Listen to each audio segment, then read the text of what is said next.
మన ప్రభువైన యేసుక్రీస్తు వారి ప్రశస్తమైన నామమునకు మహిమ కలుగునుగాక.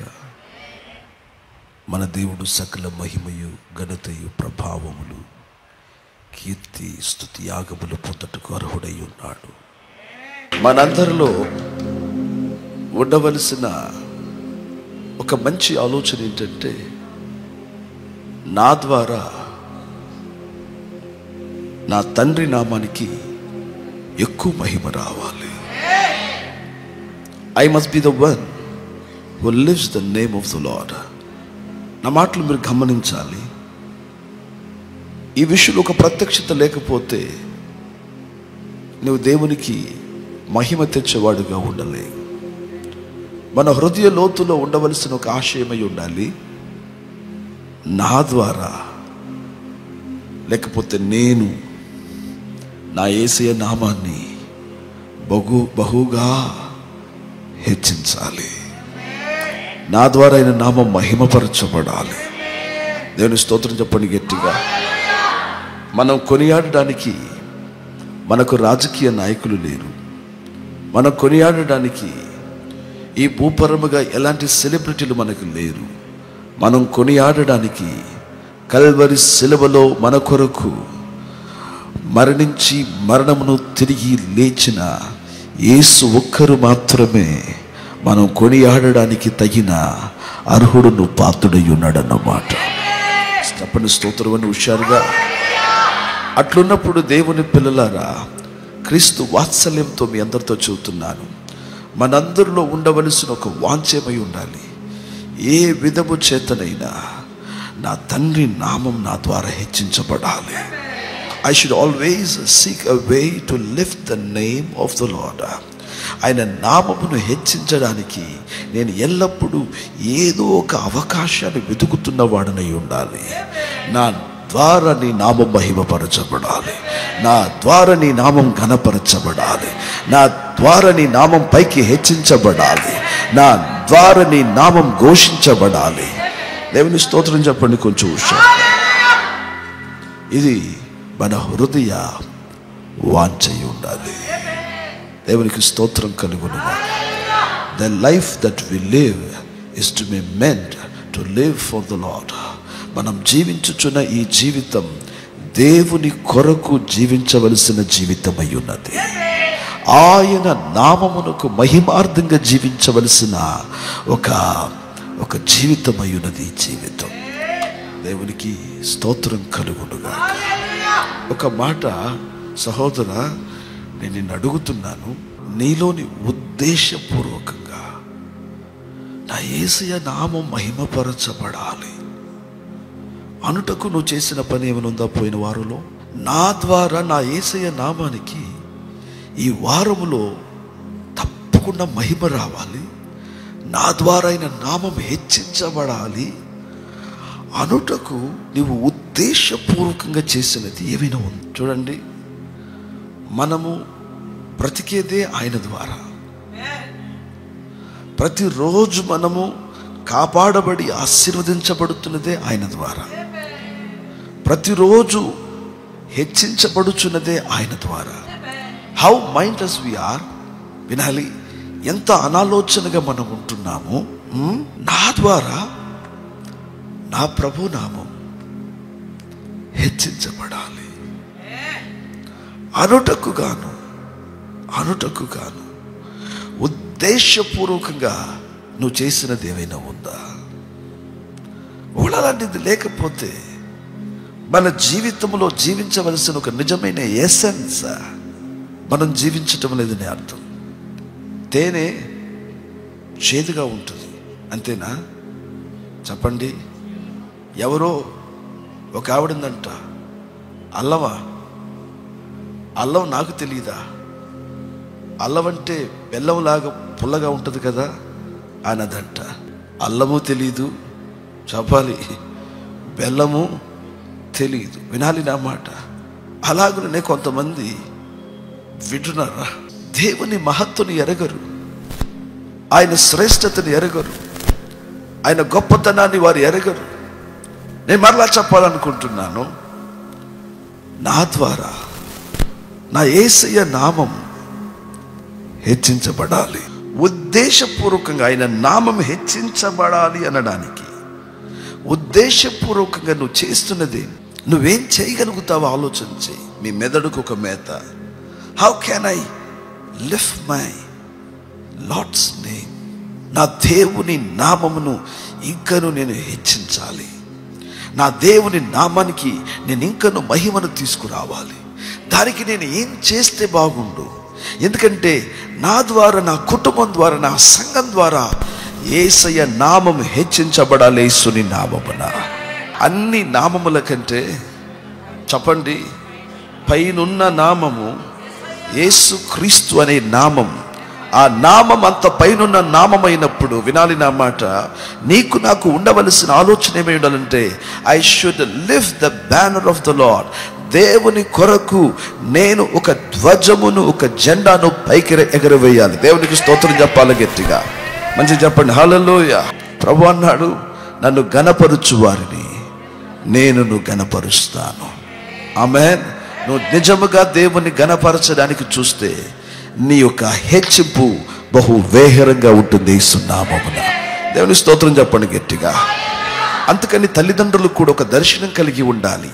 నేనును నా ఇంటిలో ఉన్న వారందరూ దేవుని మహిమపరిచేవారుగా ఉండాలి, దేవుని గణపరిచేవారుగా ఉండాలి.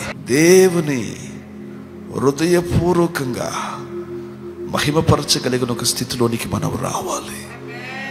దేవుని స్తోత్రం చూతారా గట్టిగా.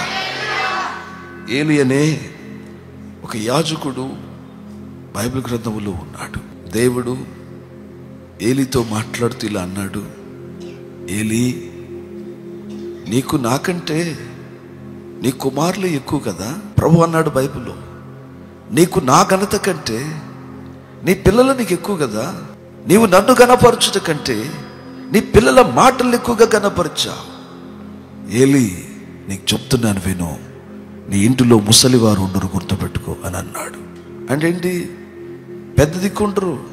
అందుకనే ఏలీకు వంశం అంతటిలో పుట్టిన వాళ్ళందరూ అల్పాయుసులో చనిపోయారు. దానికి కారణం ఏంటి? దేవుని మహిమపరిచే కుటుంబాలు లేవు. ప్రతి ఒక్కరికి చెప్తున్నాను ఈ మాట, కాస్తంత జాగ్రత్త పడండి. దేవునికి అపకీర్తి తెచ్చే పనులు మా నెలల్లో జరగకూడదు యేసుని నామమున. స్తోత్రం చెప్పు గట్టిగా. రాత్రి నా పిల్లలు పార్టీకి వెళ్ళారు. రాత్రి నా పిల్లలకు పార్టీకి వెళ్ళినప్పుడు అక్కడ వాళ్ళు విందులో కూర్చొని తిన్నారు. తిన్నప్పుడు ఎవడైనా తిండి ఎక్కువగా తిని ఎక్కువగా మాట్లాడి దేవుని ఎక్కడైనా బాధ పెట్టి ఉంటాడేమోననే ఉదయాన్నే యోబు లేచి తన పిల్లలు ఒక్కొక్కరు కొరకు దేవుని సన్నిధిలో దహన బలులు అర్పించేవారంట. పిల్లల గురించిన ఆలోచన తల్లిదండ్రులారా మనకున్నదా? నీ పిల్లల గురించి ఆలోచన చేస్తున్నావా? నువ్వు ఇంటిలో ఉంటున్నావు, నువ్వు ఉద్యోగంలో ఉంటున్నావు, నువ్వు ఒక దిక్కు, వారు ఒక దిక్కులో ఉంటున్నారు. ఎక్కడైనా నీ పిల్లలు నీ కనులను కప్పి దేవుని నామమునకు ఘనహీనతను తెచ్చే పనులు చేస్తున్నారేమో. వింటున్నారు, అలాంటి పనులు చేస్తున్నారని ఏలి ఎరిగి కూడా వింటున్నారా వాళ్ళ పిల్లలను గద్దించడం కానీ, మీరు అసలు ఇక్కడ నిలబడడానికి వీలు లేదని తొలగించడానికి కానీ లేదు. ప్రార్థన చేస్తున్న అమ్మాయినేమో తాగేవా అమ్మా అన్నాడు. పాపాలు చేస్తున్న పిల్లలనేమో ఒక్క మాట కూడా వాడు అనలేదు. నా మాట వినాలి జాగ్రత్తగా. ప్రార్థన చేస్తున్న హన్నానేమన్నాడు? త్రాగేవా అని అన్నాడు. పాపము చేస్తున్న వారిని ఏమన్నాడు? అతడు ఏమి అనలా. వాస్తవానికి వాడు ఏమనుకుంటే ఏంటి?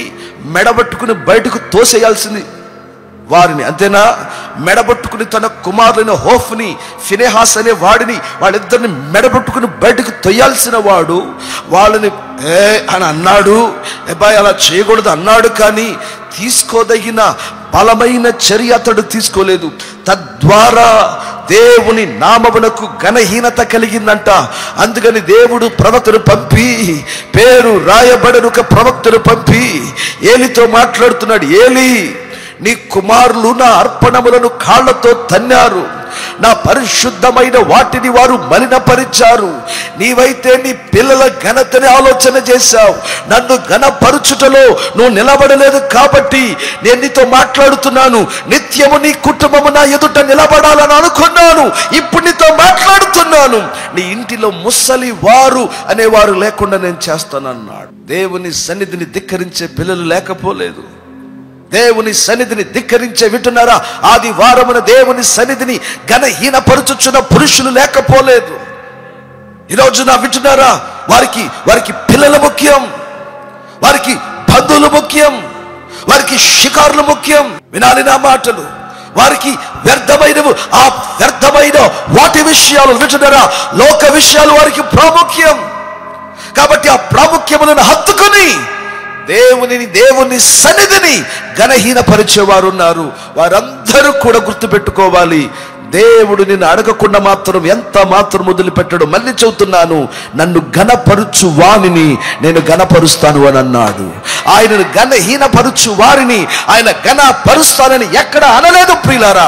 కాబట్టి నీవే గాని, నీ పిల్లలే గాని దేవుని సన్నిధినే ఎక్కడైనా ప్రత్యక్షంగా గాని రహస్యంగా గాని దేవునికి ఘనహీనమైన పనులు చేస్తున్నప్పుడు తల్లిదండ్రులు జరంతా జాగ్రత్త పడుతూ, ఎక్కడైనా సరే నా పిల్లలు తొలగిపోయారేమో, ఎక్కడైనా దేవునికి ఘనహీనమైన పనులు చేస్తున్నారేమోనని గ్రహించి వారిని సరి అయిన దిద్దుబాటులోనికి తేవలసినది అవసరమై ఉంది. చెప్పండి స్తోత్రమైన విషయాలు.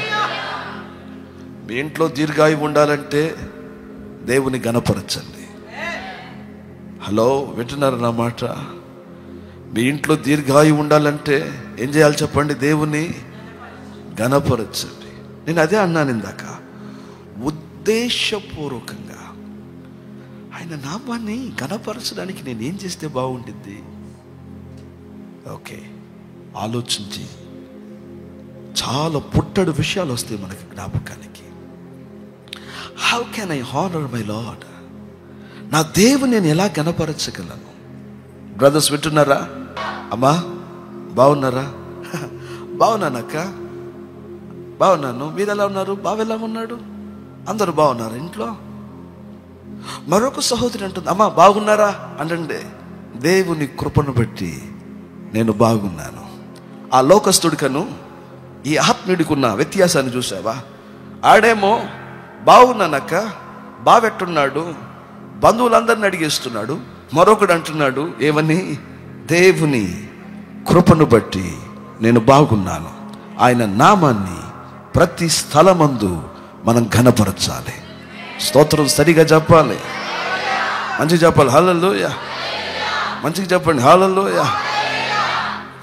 కాబట్టి క్రీస్తునందు ప్రియమైన దేవుని పిల్లలారా, మనలో ఎల్లప్పుడూ కూడా ఆయన నామాన్ని నేను ఇంకా ఎలా హెచ్చించగలను, ఆయనకి ఇంకా ఎలా నేను మహిమను తీసుకురాగలను, నా ద్వారా నా ఫ్యామిలీ ద్వారా ఆయన నామం ఎలా ఘనపరచబడగలదు? ఎవరైనా నా ఇంటిలో దేవునికి ఘనహీనతను కలిగిస్తున్నారా? ఆయన ఎక్కడైనా అవమానపరిచే పనులు చేస్తున్నారా? మా ప్రవర్తనలు, మా స్నేహాలు, మా పిల్లల యొక్క నిర్లక్ష్యాలు ఏవైనా దేవుని ఘనహీనపరుస్తున్నాయా? అయ్యో అయ్యో, అలా ఆయన మేము అవమానపరచకూడదని చంపలేసుకుని పశ్చాత్తాపడి పిల్లలను కూడా కాస్తంత పరిశీలన చేసుకుంటూ వారిని జాగ్రత్త పరుస్తూ మన కుటుంబం ద్వారా దేవునికి ఎల్లప్పుడూ మహిమ వచ్చేలాగా మనం ప్రయాసపడాలి. ఏసీ స్తోత్రం చెప్పండి గట్టిగా, హుషారుగా చెప్పాలి హల్లెలూయా. కాబట్టి ప్రియులారా, మన దేవుడు అధిక స్తోత్రాలు పొందడానికి అర్హుడై ఉన్నాడు. చెప్పండి గట్టిగా, నేను చెప్పాలా? ప్రతిసారి చెప్పాలా? అదే అన్నాను, దేవునికి మహిమను చెల్లించే విషయాలలో ఆ విషయంలో మనం రిచ్గా ఉండాలి. ఆమెను చెప్పండి. ఆ విషయంలో మనం సంపన్నులుగా ఉండాలి. ఈ వారమంతా నీకు ఆరోగ్యాన్ని ఇచ్చాడు, ఈ వారమంతా నీకు ఆయువునిచ్చాడు. మరి అలాంటప్పుడు ఎలా స్తుతించాలి దేవుని? రెండవ విషయాన్ని మేము దృష్టిలో పెట్టాలనుకుంటున్నాను. నీవు దేవునిలో ఎదగకుండాన్నట్లు, మనం దేవునికి సమీపించుకున్నట్టు నీ జీవితంలో ఉన్న ఆ డిస్ట్రాక్షన్స్ ఏంటో ఒకసారి పరిశీలన చేయి. దేవునికి దగ్గరగా జీవించకుండా, యేసు ప్రభువలే నీవు మార్చబడకుండా నీ జీవితంలో ఉన్న డిస్ట్రాక్షన్స్ ఏంటో చూడు. మళ్ళీ చెప్పాలనుకుంటున్నాను, శ్రద్ధగా వినాలి ఈ మాటలు. యేసు ప్రభువలే నీవు మారకుండా, యేసు ప్రభునకు నువ్వు దగ్గరగా ఆయనతో సహవాసం చేయకుండా నీకు కలుగుతున్న డిస్ట్రాక్షన్స్ ఏంటో ఓసారి దానిని పరిశీలన చేయి. అనవసరమైన స్నేహాల, అనవసరమైన పనుల, నిర్లక్ష్యమా, ఏదైనా రహస్యమైన పాపాల, లేకపోతే లోకము కానీ లేకపోతే శరీరం కానీ వినట్టుగా ఉందా? నీ జీవితంలో ఉన్న డిస్ట్రాక్షన్స్ ఎలా ఉన్నాయి ఒకసారి చూడు. ఆ డిస్ట్రాక్షన్స్ ఏంటో కనుక్కో, వాటిని తెలుసుకో. డిస్ట్రాక్షన్ అనేది చిన్న చిన్న చెదపురుగు లాంటిది. ఎలాంటిది? చాలా చిన్న చెదపురుగు లాంటిది. అయితే అది కలిగించే నష్టం భయంకరమైన నష్టం. పొలాల్లో బుట్టలు పెట్టి ఎలుకలు పడతారు. పొలాలలో పంట వస్తున్నప్పుడు పురుగు మందు కొడతారు. పురుగు చిన్నదే, కలిగించే నష్టం భయంకరం. అలాగుననే దేవునికి నువ్వు దగ్గరగా రాకుండా, దేవునితో నీ బాంధవ్యం బలపడకుండా ఉన్న ఆ చెడ పురుగు ఏంటో చూడు. ఆ చెద పురుగు ఏంటో చూడు. తమిళ్ళు అనకొండంత పెద్దగా కనబడదు అది. ద్రాక్ష తోటలను పాడు చెయ్యు గుంట నక్కలు అన్నాడు. ఇంగ్లీష్ బైబిల్లో లిటిల్ ఫాక్సెస్ అన్నాడు. చిన్నగా ఉంటాయి, అవి పొట్టిగా ఉంటాయి. అయితే అవి పూతను పాడు చేస్తాయి, అవి పిందెను పాడు చేస్తాయి, తోట ఫలించుకున్నట్లుగా చేస్తాయి. దేవుడు ఒక పెద్ద తోటగా నువ్వు మారాలని ఆశపడుతున్నాడు. ఫలభరితంగా నువ్వు వ్యాపించాలని దేవుడు కోరుకుంటున్నాడు. ప్లీజ్ నా మాటను గ్రహించండి. మీరు అలా మారాలి అన్నప్పుడు నీ జీవితంలో ఎక్కడో ఒక చోట డిస్ట్రాక్షన్ అని గుంట నక్క ఉంటుంది చూడు. ఆ గుంట నక్క ఒక స్నేహ రూపంలో రావచ్చు. ఆ స్నేహం క్రీస్తు చేత అసైన్ చేయబడని స్నేహమై ఉండవచ్చు. నా మాటలు మీరు వినాలి, నా మాటలు నువ్వు వినాలి.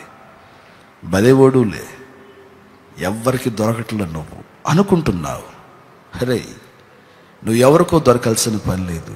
నువ్వు సైతానికి దొరికేవుగా, ఇంక నువ్వు ఎవరికో ఎందుకు దొరకాలి? అది విను నా మాట. నేను ఎవరికి దొరకలే ఇప్పటి వరకు. సో స్మార్ట్ నేను. నా భార్యకి దొరకలేదు, మా పాస్టర్ గారికి నేను దొరకలేదు. అసలు నేను చేస్తుంది పిల్లు మూత తుడుచుకున్న పని చేస్తున్నాను. మా అమ్మకి నేను దొరకలేదు ఇప్పటి వరకు, మా డాడీకి నేను దొరకలేదు. అరే బుద్ధిహీనుడా, నువ్వు సైతాను పంజరములో ఉన్నావురా. వాడు నిన్ను పిప్పి చేస్తున్నాడు. నీ జీవితం యొక్క డెస్టినీని నాశనం చేసేసాడు ఇప్పటికే. నువ్వు ఎంతో గొప్పవాడు అవ్వాల్సిన వాడివి. నీ ప్రతిష్ఠ మీద దెబ్బ కొట్టాడు. నా మాట నువ్వు వినాలి. ఏ నీతిగా అయితే నువ్వు జీవించబద్ధుడు అయి ఉన్నావో ఆ నీతి మీద దెబ్బ కొట్టాడు. ఏ పరిశుద్ధతలోకైతే యేసు తన రక్తం చేత నిన్ను తెచ్చాడో, నీ మారు మనసు బాప్తిస్మ జీవితం నిండా మరకలు చేశాడు. ఎన్నో విధములైన లోక కార్యాల చేత తోట్లు అయిపోయింది నీ జీవితం. వింటున్నారా? But you say that I am safe. నేను సేఫ్గా ఉన్నాను. Nobody has realised me, recognised me. వింటున్నారు? ఎవరు నన్ను కనుగొనలేదు. సచ్ ఎ స్మార్ట్ దొంగ అనుకుంటున్నావు. అయితే వాస్తవానికి నీ జీవితము మనుషుల చేతిలో కాదు, దెయ్యము చేతిలో పడి ఉందనే విషయాన్ని గుర్తుపెట్టుకో. మనుషుడు ఏం చేస్తాడు? నీ జీవితాన్ని 2 మాటలు నిందలేస్తాడు, 4 మాటలు అవమానకరంగా మాట్లాడతాడు. పరువు పోతుంది అనుకుంటున్నావే, నరకంలో ప్లాట్ కొన్నవాడా? పరువు పోతుంది అనుకుంటావేరా? నరకంలో ప్లాట్ కొని ఇల్లు కట్టుకుంటున్నవాడా? భూమి మీద పరువు పోతే ఏంటి? వినాలి నా మాట. జాగ్రత్త పడమని దేవునితో మాట్లాడుతున్నాడు. డిస్ట్రాక్షన్స్ ఏంటి? ఇలాంటి ఒక ఆత్మీయమైన మందిరానికి, ఇలాంటి ఒక ఆత్మీయమైన సహవాసులు ఎదుగుతున్నప్పుడు ఎందుకు వస్తున్నాడు? అలాంటి తలంపులు మనసులోకి ఎందుకు వస్తున్నాయి? దానిని ఎందుకు వేళతో పెళ్ళగించి చి అని పడేయలేకపోతున్నావు? ఎందుకని ఒక పాపం నిన్ను వెతికి వచ్చినప్పుడు దాని కొరకు ఉపవాస ప్రార్థనలు 2-3 రోజులు వరుసనే ఉండి ఆ సాతానును, వింటున్నారా, ఆ పురుగును ఎందుకని ప్రార్థనతో, వాక్యముతో నువ్వు నశింపచేయనంటున్నావు? వినాలి, డిస్ట్రాక్షన్స్ అవి బహు భయంకరమైనవి, వెరీ డేంజరస్. అవి చాలా ప్రమాదకరమైనవి. మళ్ళీ చెప్తున్నాను, అది నీ జీవితాన్ని అవమానపరచడమే కాకుండా నీ జీవితాన్ని అతాళ పాతాళంలో నడిపించేస్తా. అందుకనే ప్రభు ఈ రోజున నిన్ను నన్ను హెచ్చరిస్తున్నాడు, డిస్ట్రాక్షన్స్ విషయంలో జాగ్రత్త. స్తోత్రం చెప్పండి. మంచిగా చెప్పాలి. మంచి విత్తనం నేలను పడింది. ఆ విత్తనానికి ఎన్ని డిస్ట్రాక్షన్స్? రాళ్ళు, రప్పలు, ముండ్ల త్రొప్పలు, పక్షులు. వినాలి నా మాట. ఏదో ఒక డిస్ట్రాక్షన్స్ మెలకుగా ఉండు. రాసుకో. దేవుని స్తోత్రం కలుగును గాక. ఏవేవో వాటిని నోట్ చేయి. కొంచెం బద్ధక పడకుండా తీసి రాసుకో. నువ్వు అంత ఎరిగిన మేధావి అనుకోబాకు. వింటున్నారా? నువ్వు మేధావివి కాదు. నా మాట వినాలి. నువ్వు తీసి రాయి పుస్తకములో. నీ జీవితంలో ఉన్న ప్రతి లోపాన్ని రాయి, ప్రతి లోటుపాటును రాయి. ఎక్కడెక్కడ నువ్వు డిస్ట్రాక్ట్ అవుతున్నావో చూడు. వాటినన్నిటి నోట్ చేయి. Read everyday. ప్రతిరోజు దాన్ని చదువు. ఎస్, ఈ విషయంలో నేను మెలకుగా ఉండాలి. నిన్న, మొన్న, పోయిన నెలలో, అంతకుముందు సంవత్సరంలో ఇందులో నేను పడిపోయాను. పదే ఇదే వస్తుంది. ఎలాగునైనా నా జీవితం నుంచి దీన్ని దూరం చేయాలి. నువ్వు దానిని దూరం చేయకపోతే అది కట్లపాము వలె నిన్ను కాటు వేస్తుంది. అది నిన్ను నరకానికి ఈడ్చుకుపోతుంది. డిస్ట్రాక్షన్స్ ప్రమాదకరమైనవి. స్తోత్రం చెప్పగలగాలి. మంచి చెప్పాలి. హల్లెలూయా. మరి నా మాట విను. దొరికితేనే నువ్వు దొరవే. విన్నారా? ఏంటిది? దొరికితేనే నువ్వు దొరవే. గుర్తుపెట్టుకున్న మాట. ఇది కింగ్డమ్, దేవుని రాజ్య విధులలో. దొరికితేనే నువ్వు దొరవే. దొరికితే, వింటున్నారా, దొరికితే నీకు ఉపదేశం చేయబడింది. దొరికితే, అన్న నా కోసం ప్రేయర్ చేసాడు, కానీ పోయిన వారంలో నేను సైడ్కి వెళ్ళాను, అయినా అన్న నా గురించి ఏం బ్లెస్సింగే చెప్పాడు, కానీ హే సర్లేదనే మాట నన్నల్లా. ఈరోజు చర్చికి వెళ్ళాను, వాక్యం నన్ను గురించి గద్దింపు మాట ఏమి రాలా. లైసెన్స్ అనుకుంటున్నావేంటి? నీ గురించి ఏమి రాకపోతే? అప్పుడు నేనేమంటున్నానంటే, దొరకనప్పుడు నువ్వు దొంగవేరా, దొరికితే నువ్వు దొరవి. దొరికేవనుకో, అక్కడ నువ్వు మారడానికి ఒక అవకాశం ఉంది, ఒకడు గద్దించడానికి అవకాశం ఉంది. చాలామంది అనుకుంటున్నారు మంచి తీయని మాటలు వస్తున్నాయి, నన్ను ఎప్పుడు బ్లెస్సింగ్స్ అన్న, నన్ను ఏం అడగట్లేదు, లేకపోతే ఎవరు నన్ను, అయ్యో లోపల చెద నేను తినేస్తుంది నాయన, భయం వేస్తుంది. రేపు ప్రభు రాకడ రాబోతుంది, ఏ క్షణములో నువ్వు విడవబడతావో నాకు తెలియలేదు. మీరేమన్నా పరలోకం వెళ్ళటం ఏమనుకుంటున్నారు? మీరు పివిపి మాల్లోకి వెళ్ళినట్టు అనుకుంటున్నారు ఏంటి? అలాంటిది కాదు ఇది. వింటున్నారా? మందిరంలోకి వచ్చినంత సులువు కాదు. దానికి భక్తి, నిష్ఠ చేయవలసిన ఆవశ్యకత ఎంతైనా ఉంది అనే విషయాన్ని మనం గుర్తుపెట్టుకోవాలి. అందుకని మీ అందరికీ మరలా చెబుతున్నాను, పరిశుద్ధాత్మ దేవుడు ఎవరితో ఈ మాట చెప్పడానికి నన్ను ప్రేరేపిస్తే ఈ మాట చెబుతున్నాను. జాగ్రత్త. డిస్ట్రాక్షన్స్ ఏవైతే ఉన్నావో వాటిని వ్రాసుకో. ఈ సోషల్ మీడియా నన్ను బహుగా డిస్ట్రాక్ట్ చేస్తుంది. ఈ విషయంలో నేను అలా ఉండకూడదు. I should use my phone only for the need, to make a call or to make a short conversation, or to save something or to search something. అది కూడా ఇంతవరకే లిమిటేషన్ పెట్టు, not more than that. Distractions రాని బాకు. నీ మైండ్ని వేరే చెత్త pollute అవడానికి అవకాశం ఇవ్వకు. మన మైండ్ గార్బేజ్ ఏంటది, డస్ట్బిన్ కాదు. ఏది పడితే చెత్తంతా లోపల పడడానికి, లోకములో ఉన్న వ్యర్థమైన చెత్తంతా మనసులో పడని బాకు. నీ మనసు, నీ హృదయం, నీ దేహం దేవుని ఆలయమై ఉంది. దీని లోపల ఏ చెత్త పడితే ఆ చెత్తను రానిబాకు యేసు నామమున. ఎవరు మాటలు పడితే వాళ్ళ మాటలు నీ లోపలికి రానిబాకు. I don't have time for such a trash అని చెప్పండి. ఆ ట్రాష్కి నాకు టైం లేదు అసలు. నా జీవితం వాల్యుబుల్ అయినది. దేవుని స్తోత్రం కలుగునుగా. మంచిగా చెప్పండి హల్లెలూయా. మీరు రోజు చెత్త ఊడ్చి మీ బీరువా లాకర్లో పెడుతున్నారా ఏంటి? కాదు కదా, విలువైనవే పెడతాం. అలాగనే నీ బీరువా లాకర్ కంటే, వినాలి, నీ బీరువా లాకర్ కంటే నీ మనస్సు ఎంతో అమూల్యమైనది. నీ జీవితం ఎంతో అమూల్యమైనది. Put the precious things in it. Don't dump it with the trash. చెత్త విషయాలతో మన హృదయాలను మనం నింపుకోకూడదు. మళ్ళీ చెప్పాలనుకుంటున్నాను ప్రియులారా, డిస్ట్రాక్షన్స్ విషయంలో జాగ్రత్తగా ఉండమని ప్రభు మనతో మాట్లాడుతున్నాడు. యేసు స్తోత్రం చూద్దాం. మంచి చూద్దాం. హల్లెలూయా. ఇక్కడ ఎవరెవరు అలాంటి భయంకరమైన బంధకాల్లో ఉన్నారో నాకు తెలియలా. కొంతమందిలో ఈ డిస్ట్రాక్షన్స్ అనేవి వేరుపారి మహావృక్షమైపోయి వాటిని ఊడలు వేస్తున్నాయి. దానిలో నుంచి బయటకు రాలేకపోతున్నారు. ఈ రోజున దేవుడికి కృపను నీ మీద విడుదల చేద్దాం అనుకుంటున్నాడు. ఈ రోజున కట్లోంచి నిన్ను విడిపించుదాం అనుకుంటున్నాడు. ఎంతమందికి ఆ కృప కావాలో కుడి చేతులు పైకెత్తి యేసయ్యా ఆ కట్ల నుంచి నన్ను విడిపించండి అని యథార్థమైన సిన్సియర్ అయిన ఎవరికి వారి స్వరమెత్తి బిగ్గరగా ప్రార్థన చేయండి. నీ జీవితాన్ని గురించి ఆలోచించే. నువ్వు ఎవరి గురించో ప్రార్థన చేయబాక, నీ కోసం నువ్వు ప్రార్థన చేయి. నీవు దేవునికి దగ్గరగా రాకుండా ఉండటానికి ఏంటి ఆ సీరియస్ అయిన ప్రాబ్లం? అది భయంకరమైన పురుగు. అది భయంకరమైన, అది చిన్నగా ఉంటుంది, అది నలుసంత ఉంటుంది, అది కనబడకుండా పనిచేస్తుంది, అది ఒక ప్రక్కన ఉన్నానంటది. అది నీకు సుఖముగా అనిపిస్తుంది, అది నీకు సౌఖ్యంగా అనిపిస్తుంది, అది నీకు ప్రేమగా అనిపిస్తుంది.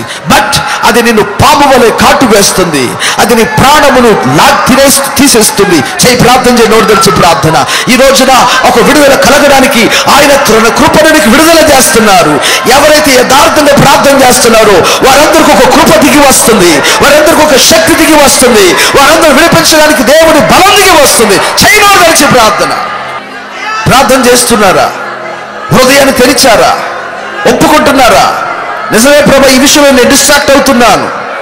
సీరియలా, సినిమానా, దేవునికి విరోధమైన స్నేహాల, అలవాటుల, పాపపు ఏచ్చల, పాపపు వ్యసనముల, ఏంటిదది? అన్యాయమైన సంపాదననా, రహస్యమైన పాపములో పడి ఉన్నావా? డిస్ట్రాక్షన్స్ ఉన్నావా? ఇదిగో ఇప్పుడు ఆయన శక్తిని మీదకి దిగి వస్తుంది. అందులోంచి బయటకు తీసుకురావడానికి, అందులోంచి నిన్ను బయటకు తీసుకురావడానికి, ఆ కట్ల నుంచి బయటకు తీసుకురావడానికి, ఆ బంధకాల నుంచి బయటకు చేయనోడని ప్రార్థన. లార్డ్, ఒక విడుదల నాకు రావాలయ్యా. అడుగు, ఒక విడుదల నాకు రావాలయ్యా. ఆ కట్ల నుంచి ఒక విడుదల కలగాలయ్యా. దేవునికి దగ్గరగా రానివ్వకుండా, దేవుని యందు నువ్వు ఎదగకుండా, నేను ఏవేమైతే అడ్డుకుంటున్నావో వాటిని దూరం చేయవలసిన ఆవశ్యకత ఉంది. యేసు నామమున ప్రార్థిస్తున్నాం తండ్రి. చెప్పండి ఆమేనని.